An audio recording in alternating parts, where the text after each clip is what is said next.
Welcome to my YouTube channel guys. तो आज हम करेंगे ग्रेविटेशन का रिवाइज। वन शॉर्ट लेक्चर आपके लिए लेके आ गए हैं, तो स्टार्ट करते हैं। तो सबसे पहले हम बात करेंगे ग्रेविटेशन की। ग्रेविटेशन क्या होता है, जिसे हम हिंदी में गुरुत्वाकर्षण बोलते हैं। तो ग्रेविटेशन होता क्या है, जैसा कि हमें मालूम है, अर्थ में यानी हमारी पृथ्वी पर हर एक object toward the centre of the earth यानी अर्थ के सेंटर की तरफ अट्रैक्ट होती है एक फोर्स के साथ, उसे ही ग्रेविटेशनल फोर्स बोला जाता है। जैसा कि हमें मालूम है, ग्रेविटेशन की खोज न्यूटन बाबा ने की थी।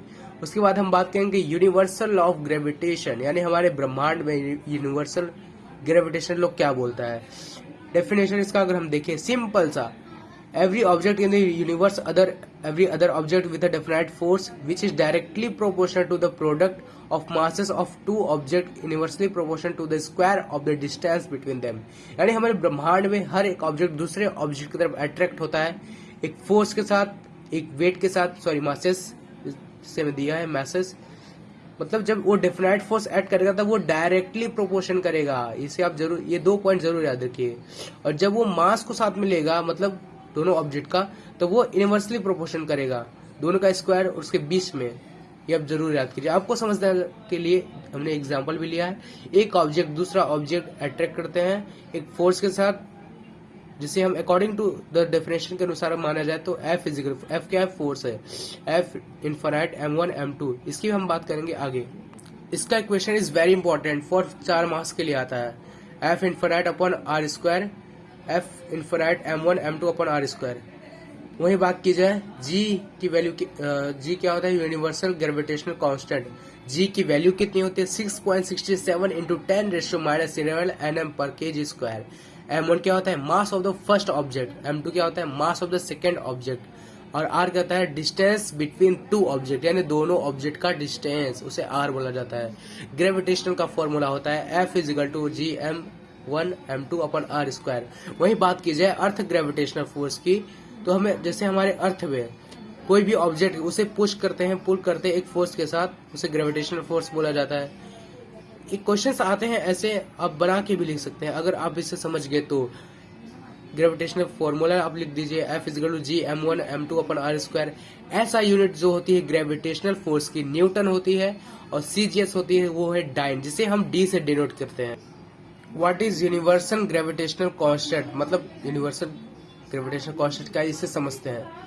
इट इज डोनेटेड बाय जी, एक पॉइंट आ गया, इट इज यानी जी से डिनोट किया जाता है। दूसरा पॉइंट है वैल्यू ऑफ जी, ये लिख दीजिए। फिर ऐसा यूनिट ऑफ जी एनएम पर केजी स्क्वायर, और सीजीएस यूनिट इज सेंटीमीटर पर केजी ग्राम स्क्वायर। फिर अर्थ ग्रेविटेशन असलेशन की बात करें तो असलेशन ड्यू टू ग्रेविटी क्या होता है, पहले इसे हम समझते हैं। According to the Newton second law, a force acting on a body result its acceleration. यानी हमारे अर्थ में पेंसिल है, अब ये हिल रहा है, डुल रहा है, असरलेट कर रहा है, तो ये असरलेशन हो रहा है, किसकी वजह से हो रहा है, ग्रेविटेशनल फोर्स की वजह से। The gravitational force due to earth on a body result it acceleration. अगर कोई भी ऑब्जेक्ट है या फिर कुछ भी थिंग है, अगर वो हिलती है, डुलती है, तो ग्रेविटेशनल फोर्स की वजह से होती है, असलेशन होता है इसका। It is known as acceleration due to gravity. इतना कॉन्सेप्ट क्लियर है। It is denoted by G, G से डिनोट किया जाता है। Formula of G acceleration due to gravity, acceleration due to gravity की फॉर्मूला होती है G equal G M upon R square.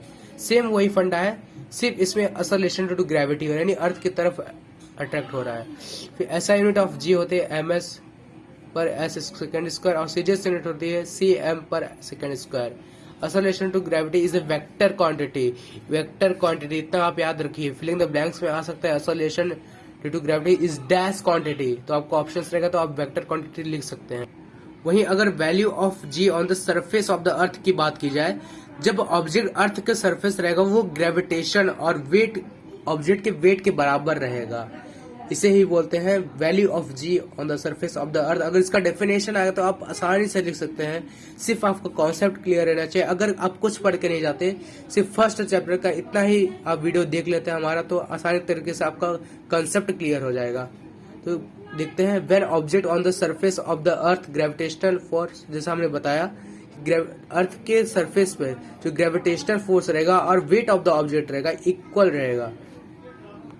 वही जो कि 2020 में क्वेश्चन आया, value of G with same everywhere on the surface of the earth, यानी जो वैल्यू ऑफ जी की, मतलब जी की वैल्यू क्या हर जगह सेम रहती है अर्थ के सरफेस पे? तो इसका आंसर है नो। फर्स्ट पॉइंट ये हो गया। पॉइंट आप समझते जाइए खाली। No, because the shape of the earth does not in the spherical form. जैसे हमें बताया जाता है कि हमारा जो अर्थ है स्पेरिकल फॉर्म में, तो नो, स्पेरिकल फॉर्म में, पूरा स्पेरिकल फॉर्म में नहीं है। जैसे हमें बता रहे पूरा ही स्पेरिकल फॉर्म में, तो नो।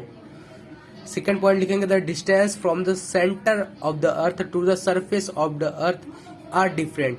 यानी अर्थ के सेंटर से और अर्थ के सरफेस में जो डिस्टेंस है वो बिल्कुल ही अलग है। It is radius largest at the equator. Equator पे, अर्थ के इक्वेटर पे इसका रेडियस ज्यादा रहता है, वहीं पोल पर कम रहता है। Therefore the value of G on the poles is highest. Pole पर वैल्यू ऑफ जी हाईएस्ट रहते हैं। G is equal 9.832 per ms square.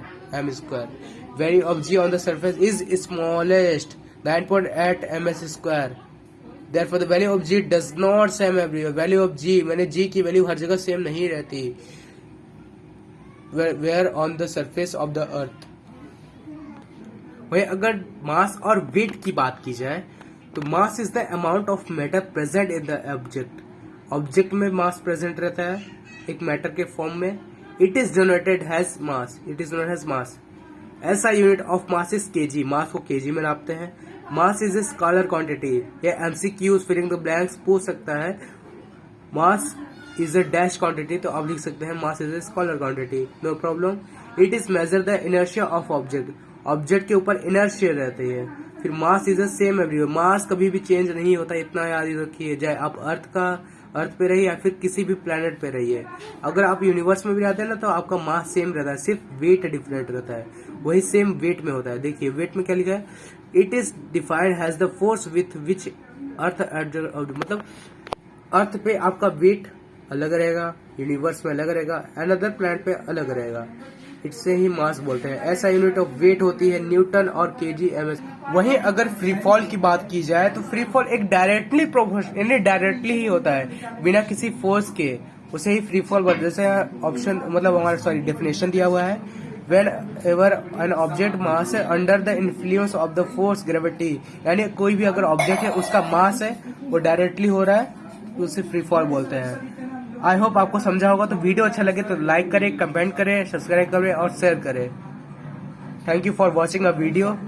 आप सिर्फ इतना ही कॉन्सेप्ट क्लियर करके जाए ना, आसानी से आपका ग्रेविटेशन में अच्छे खासे मार्क्स आप स्कोर कर सकते हैं।